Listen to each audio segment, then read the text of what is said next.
Anna Winger is the co-creator, writer, and executive producer of Transatlantic on Netflix. I'm David Buchanan with Gold Derby. Anna, I wanted to start by asking you and letting viewers know who may not know that before you were writing for television, you wrote a novel. So I wanted to ask you about that in terms of what appealed to you about the novel that this series is based on, The Flight Portfolio, as a fellow novelist and as a television writer. Well, it's interesting in this particular case, because, I mean, first of all, I think writing a novel is a really different project than writing a screenplay. With a novel, the writing is the destination. It's like the journey is the destination, the writing is the project, and when you're finished, it's finished, right? With a screenplay, you write a screenplay, and that's the beginning. And at least for me, as someone who wrote a novel and then discovered screenwriting, that was the thing that I really liked about screenwriting when I found it, was that there's this whole other thing that happens beyond the writing. And I really like that. I also think the process of adaptation is a really complex one, because the thing about things on the page is that they can all be in someone's head, for example, but everything has to be activated on screen. So finding a book that you want to adapt is complicated, and it's not necessarily, some books that are great books don't necessarily make great films, or TV series. So in the case of The Flight Portfolio, which is the book by Julie Oringer that I optioned to make Transatlantic, what I liked about it was it provided this window into the inner life of the characters that I had not, I had actually already done a lot of research about the story, about the history, let's say. The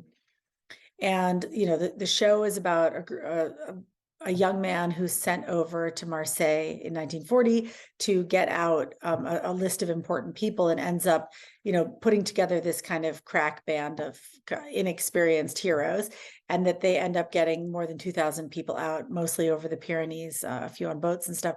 So the history was really interesting. It's this crazy story that brings together Americans with Germans and French, and people from everybody was kind of in this melting pot of Marseille at that moment after the fall of Paris. So it was really interesting terrain.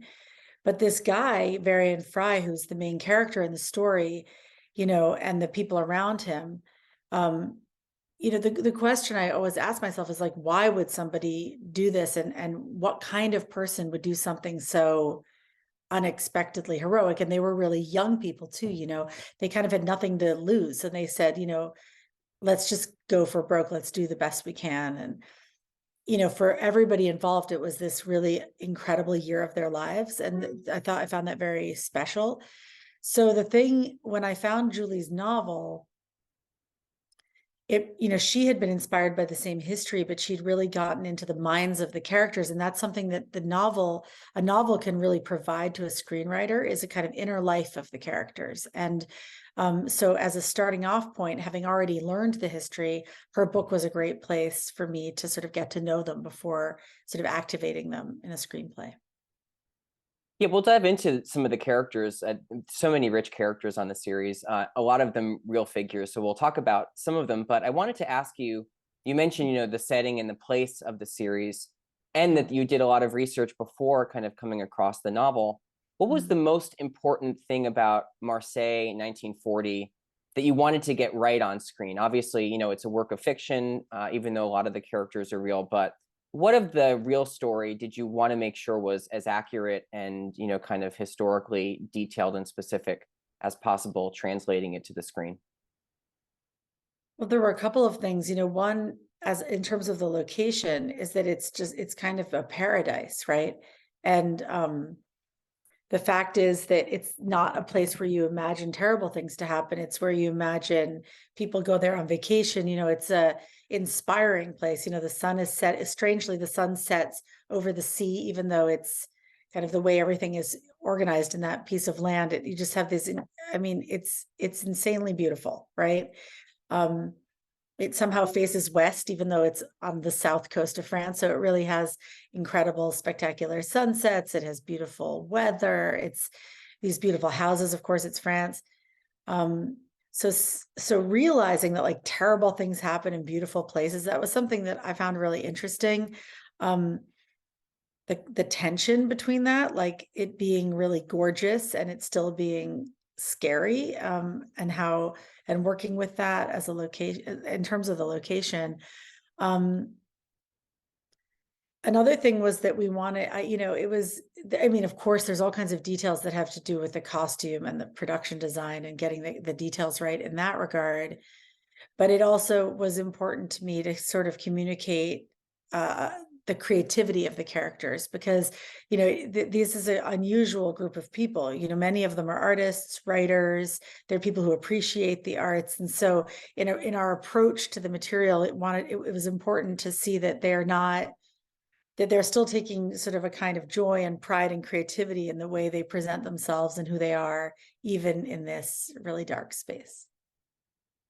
There's so many things in your answer that I want to touch on. Let's pick up quickly on the locations, because the series is absolutely stunning to look at. It's so beautifully shot, the cinematography, everything about it is so beautifully captured. Talk about shooting on location in some of these very kind of interesting locations where on the beach, in prisons, these historical buildings. Talk about not only the luxury of getting to shoot on location, but also the challenges of kind of realizing a period piece in a contemporary setting.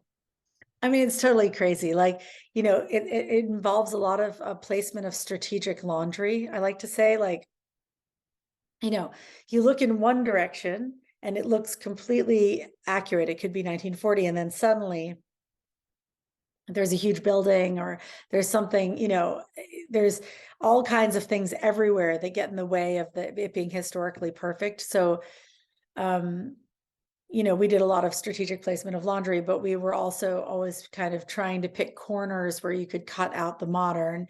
There's a lot of graffiti in Marseille, so there was also a question of avoiding the graffiti.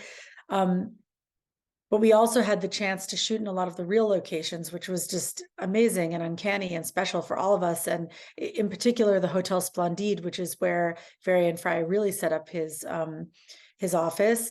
And now it's like a kind of rundown building in which there's a government office. And we rebuilt the lobby and the real lobby. And that was a huge art department, achievement. It was an amazing project. And, it was, I think, for all of us. They also rebuilt the hotel rooms upstairs, the garret apartment at the top, and all of that we shot in the same building. Like, that's actually on location. And the roof, we used the real roof of the Splendide. And that's where the strategic laundry came in, with these vistas of Marseille. But there was a lot of, it's not trick photography. It's like, it's just a lot of hard work by an incredible art department. But it was my goal from the beginning that we shoot in Marseille on location, and that we really, there's a way in which making the show replicated certain things about what the show was about. We brought together American actors and French actors and German actors and British actors, Israeli, all together in this unusual place, and everybody was there for the duration of the production. So it was very special in a way that we shot everything on location. There's no studio in the whole show. Yeah, it's incredible. And speaking of the cast that you've assembled, I want to ask you in particular about choosing your Varian Fry and your Mary Jane Gold, just because, I have to imagine you've done a lot of research, you have the novel as a basis, but how did you know that Corey Michael Smith and Gillian Jacobs would be, just perfect for these two roles? To be honest with you, we did a lot of casting. It was really difficult with both characters, because we had, the thing about Varian is, as we imagined him, he had such a strong inner sense of justice, and but also a kind of lightness. He was so inspired by artists, and that's, he was the straight man, right? But in the crazy, and to find somebody who, has that kind of charisma that brings all these people to sort of inspires people around him to do something that was really very dangerous. But the funny thing about Corey Michael Smith is he just is like that. Like, he's an amazing person. And it was so clear.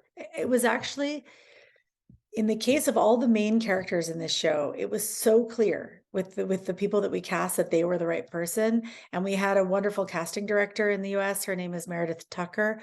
She's very sensitive, very, I would say, visionary, actually, as a casting director. She was really helpful. And with Corey, we have two Corys. I mean, believe me, the French had a really hard time with the fact that all the American men were named Corey. It was very unusual. It's not a common name. With Corey Michael Smith, he exudes this kind of, he's a confidence inspiring person, you know. He is full of lightness, and he's also very earnest, and he has, you know, he's someone who takes care of everybody around him. He really was just felt so right to us automatically. With Gillian, you know, we had done castings with a lot of women who were wonderful, but they just didn't. The thing with Gillian is she has like funny bones. She's a incredible actress. She's a trained actress. She raises the performance of all the other actors in the room. She's so professional and so sensitive in her craft, but she's also just naturally funny. Like she just embodies this kind of sense of lightness, even when she's dealing with something that's aggressive or something that's dark. And so with her, again, it was the same thing, you know. It was like, oh, she can do this, you know. She's so smart, she's so strong, but she has this lightness, and of course she has this crazy elegance, right? Because, you know, of a movie star from that era, which was important. You know, we were really leaning into the style of the movies of the time in which it takes place. And so she has, you know, certain qualities that really remind me of these incredible screwball actresses from that era. So Yeah, I want to ask you about the way you're talking about genre in her yeah. performance, but just in terms of the show in general, because you get to write, obviously this is kind of a series about war and diplomacy, but we also get espionage, there's prison breaks, there's humor. I mean, you get to do so much on this series as a writer. Talk about navigating the tone of these different kind of genres of, as you're saying, of film, of series, as a writer, you know, trying to kind of strike the right balance throughout the 7 episodes, because it really does. I mean, I've always been interested in work that has a genre mix. You know, my first series, Deutschland 83, also has a kind of, it's a coming of age story. It's a spy story. It has a lot of humor in it. I like to have a kind of engine that's serious, but to bring the audience along on this journey through humor, through romance, through a kind of a feeling of like something that's really emotional. And I would say in Transatlantic, the arc goes from, in terms of its sort of the screwball melodrama of it, it goes from being more screwball to being more melodrama, right? So it starts off with a kind of lightness, and it gets increasingly sad actually towards the end, and emotional. But in both cases, there's something very, you know, from the beginning to the end, there's something very emotional about it. You know, it's an emotional approach to dark material. It has a lightness of it to it that was intentional. You know, there's been a lot of really dark things that were made already about World War II, and certainly I'm not questioning the darkness that was there, but I'm interested in the fact that, you know, we're all human beings, and even in the, you know, that the friendships that form between these people and their relationships with one another, and the kind of power that they get from each other, creates this kind of excitement and lightness in the darkness. And that's kind of what the show is about, is the ways in which all of that, you know, the creativity and the romance and friendship and all of that really make us feel alive, even when things are looking really dark. Yeah, let's talk about some of the emotional beats too, because one of the episodes that you wrote, the second episode, we have this great arc for Walter Benjamin, which I found so moving and touching, especially those final scenes. Talk about not just that arc, but there's so many famous characters, real life figures, as we've alluded to, the Chagalls, Peggy Guggenheim, many, many others. Talk about writing, you know, these kind of real people as characters, right? What did you feel like you could fictionalize, and how to bring, obviously all these people were involved in these events, but, you know, bringing all of their stories together in a series?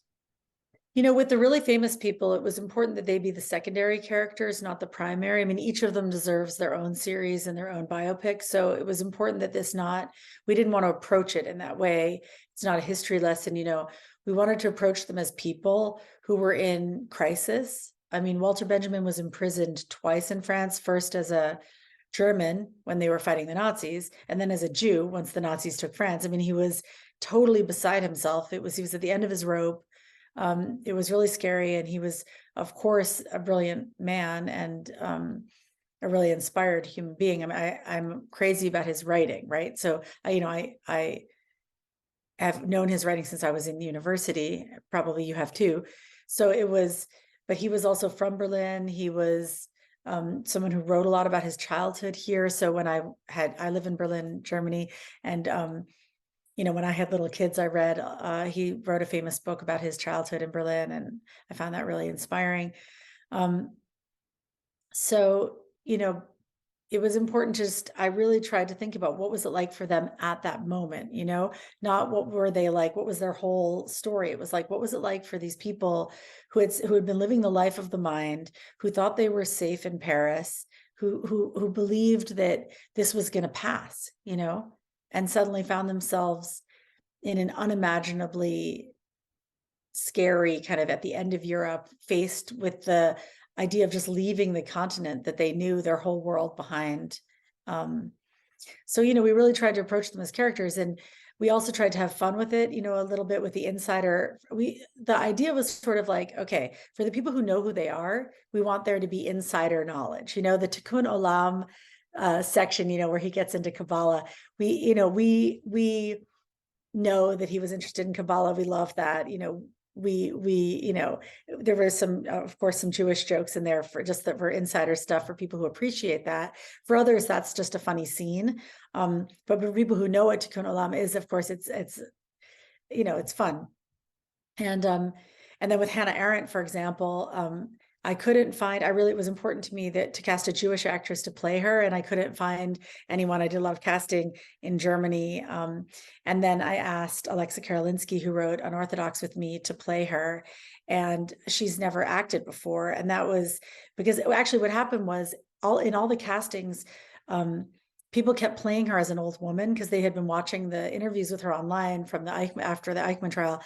And but of course she was young, and it was like, so that was a way into her character. It was like, okay, this is Hannah Arendt before she became Hannah Arendt, it was when she was 34 years old, and how can we approach her in that way? So Alexa did me a huge favor, and I just think her performance is amazing. Absolutely. There's always like a little thing with each of them, and in the Chagall's case, it's that we have them speak Yiddish to each other. So we had a lot of fun with, the idea that they would be speaking to other people in French or English, but to each other in Yiddish was like their secret language. Yeah, there's so much rich detail that you're pulling out, and it's so transparent and viewable on screen. Before I let you go, Anna, I do want to ask you, I know this is a limited series, and as you said, it ends in such emotional and lovely ways. But if you could kind of imagine what a second chapter with these characters would look like, what would you love to where would you love to pick up their story?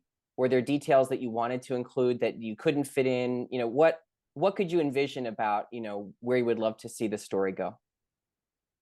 I don't think that there was another place that brought all of these characters together, but I do think that there is rich terrain at some point in their return to Europe in 1945. I mean, that was the next big refugee crisis, right?